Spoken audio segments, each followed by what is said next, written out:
মুর্শিদাবাদ জেলার ভগবানগোলা বিধানসভা কেন্দ্রে সিপিআইএম প্রার্থী মাহমুদুল হাসানকে ঘিরে নির্বাচনী প্রচার ক্রমশ সক্রিয় হয়ে উঠছে। তিনি বিভিন্ন এলাকায় ঘুরে সাধারণ মানুষের সঙ্গে যোগাযোগ স্থাপন করছেন এবং তাদের অভিজ্ঞতা, সমস্যা ও প্রত্যাশার কথা শোনার চেষ্টা করছেন। এই জনসংযোগ কর্মসূচির মাধ্যমে স্থানীয় স্তরে মানুষের সঙ্গে সরাসরি সংলাপ গড়ে তোলার চেষ্টার উপর তিনি জোর দিচ্ছেন।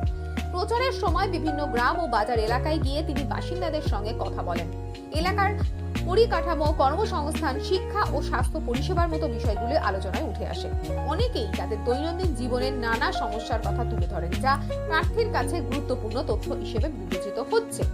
এই ধরনের প্রচার কার্যক্রমে স্থানীয় কর্মী সমর্থকদের উপস্থিতি লক্ষ্য করা যায়, যারা প্রার্থীর সঙ্গে বিভিন্ন এলাকায় অংশ নিচ্ছেন। সামগ্রিকভাবে এই উদ্যোগটি ভোটের আগে মানুষের সঙ্গে সরাসরি যোগাযোগ বৃদ্ধি এবং স্থানীয় সমস্যাগুলি বোঝার একটি প্রচেষ্টা এটা হিসেবেই দেখা হচ্ছে।